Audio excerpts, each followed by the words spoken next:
de um nome esdrúxulo para um filme. Podemos assim dizer.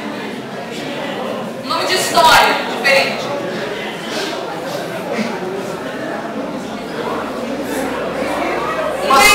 Uma só. Inventa qualquer coisa, qualquer título que vocês achem interessante. Chapeuzinho vermelho. Inventa, Chapeuzinho vermelho, mentiroso. Chapeuzinho vermelho mentiroso.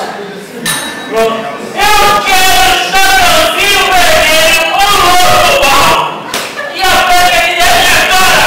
Olha, eu sou o lobo mau, mas a Chapeuzinho vermelho e a Branca de Neve falaram que estão com diarreia, estão lá no banheiro lá atrás. Vai chamar ela. Tá bom, Chapeuzinho! Chapeuzinho!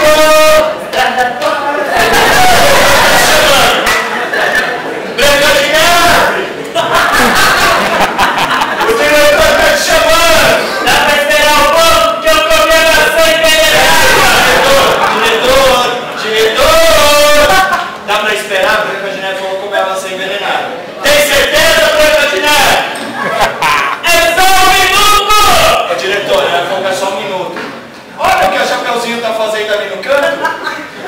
Ai, coisinha bonitinha! Ai, olha. Chapéu, você gosta de gato? Gosta de gato? É gato do diretor, cara. Ó, com respeito. Desculpa, você! Como assim? Eu sou o lobo.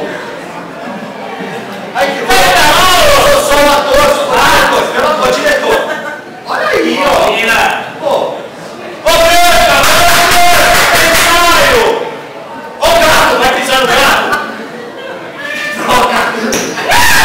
E quem é esse gatinho? Eu sou o gato de bota. Qual que é a cena?